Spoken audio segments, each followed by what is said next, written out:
প্রসিদ্ধ মন্দির, কিন্তু জলের মধ্যে মহেশ্বর অ্যাঙ্গেল থেকে আপনাদের মন্দিরটা দেখা তাড়াতাড়ি বাবা জলেশ্বর পূর্ণ করে দেন। 100 থেকে 800 বছর পুরানো। যত সন্ধ্যা হচ্ছে বাংলায় আসলে এরকম অসংখ্য মন্দির রয়েছে। এই যে দীর্ঘ সরোবর দেখছেন, আর তারও ওপাশে সবুজ গাছের আড়াল থেকে উকি দিচ্ছে যে শ্বেত শুভ্র মন্দিরের চূড়া। এ মন্দিরে পূজিত দেবতা কিন্তু মন্দিরের গর্ভগৃহে অধিষ্ঠান করেন না। এই সরোবরের স্বচ্ছ জলেই তিনি সারা বছর নিমগ্ন থাকেন। আর এই কারণেই এই মন্দিরের দেবতা জলেশ্বর শিব বলে পরিচিত। তবে শুধু এই বিশেষ প্রথাটার জন্যই নয়, মন্দিরের চারপাশের পরিবেশও বেশ সুন্দর। চলুন আজ আপনাদের পুরো মন্দির চত্বর আমি ঘুরিয়ে দেখাই। দেখতে পাচ্ছেন আমার পেছনে, এইটা হচ্ছে জলেশ্বর মন্দির। এটা হচ্ছে গাইঘাটার সবচেয়ে বড় এবং সবচেয়ে জনপ্রিয় প্রসিদ্ধ মন্দির কিন্তু এই জলেশ্বর শিব মন্দির। আপনাদের আমি ভেতরটা দেখাবো, দেখুন কত সুন্দর মন্দির। এই পাশেও রয়েছে, এই পাশে আর একটা নতুন মন্দির হচ্ছে, এই মন্দিরটা এই যে এখনও রং হয়নি, দেখতে পাচ্ছেন। এটা কি মন্দির হবে আমি শুনে জানানোর চেষ্টা করছি। তবে এইটা হচ্ছে মূল মন্দির। এটা মাটির টিলা দেখছেন, ঢিপি, সেই ঢিপির উপরে মন্দির, আর নিচেই রয়েছে যে সরোবর একটু আগে আপনাদেরকে দেখালাম। তো যাই হোক, চলুন ভেতরে মন্দিরটা আমরা ঘুরে দেখি কেমন লাগে।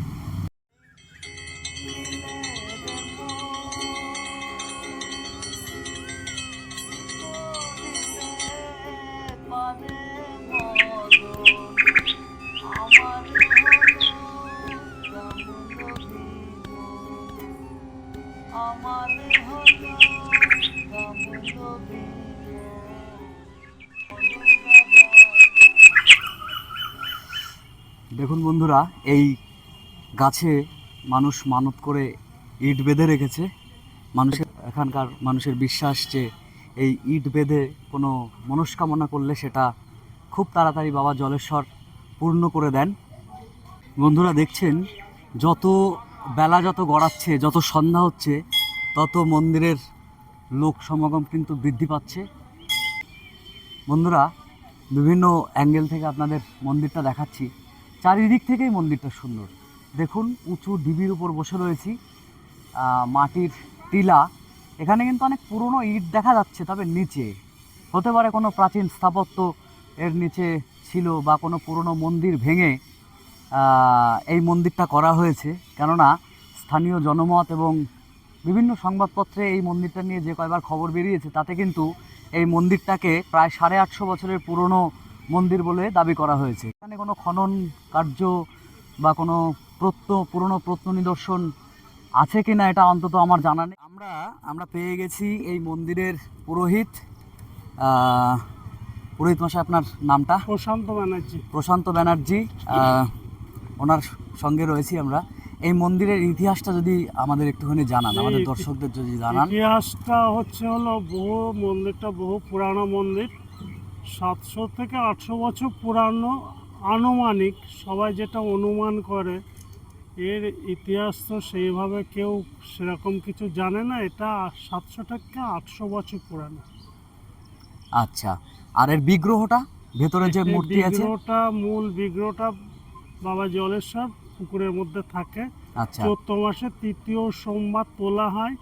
তুলে সন্ন্যাসীরা পুকুরের বাসায় যে একটা বেদি আছে, ওই বেদিতে স্নান করায়, পুজো হয়। তারপর এই প্রতীক্ষা মন্দিরে এখানে পুজো হওয়ার পরে সন্ন্যাসীরা হালিশহর রামপ্রসাদের ঘাটে স্নান করায়, ওখানে পুজো হয়। তারপরে 8 গ্রাম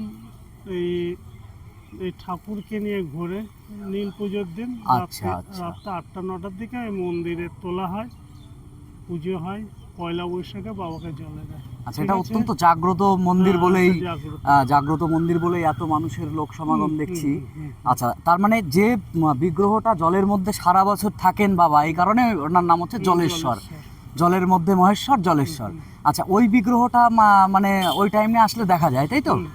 আচ্ছা, বেশ। ওই মন্দিরটা কবে হয়েছে এটা বলতে পারেন? ওটা যেমন পেছনে আর একটা নতুন মন্দির হচ্ছে, এই মন্দিরটা কবে হয়েছে, এরকম কোনো তথ্য? সংস্কার করা হয়েছে মন্দিরটা। আগে মন্দিরটা ছিল, সংস্কার করা হয়েছে, বছর 15 হলো সংস্কার করেছে মন্দিরটা।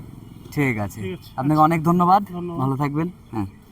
বন্ধুরা, আমরা এতক্ষণ ধরে মন্দিরের পুরোহিতের সঙ্গে কথা বলছিলাম।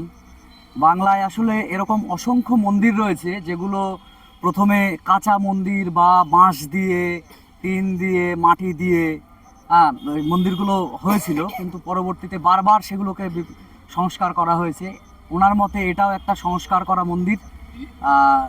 অবশ্যই তাই, কেননা এর নির্মাণ কার্য দেখে বা এর রং দেখে মন্দিরে ব্যবহৃত যে মেটেরিয়ালসগুলো আছে সেটা দেখে তো প্রচুর পুরনো মন্দির মনে হয় না। তবে আপনাদের আগেও বললাম যে এটা একটা ঢিবির উপর অবস্থান করছে।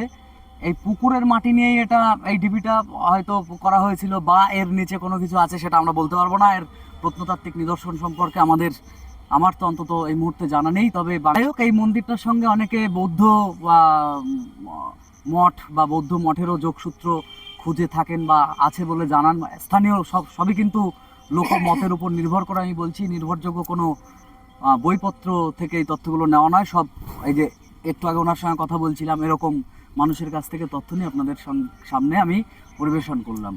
চলুন। सजना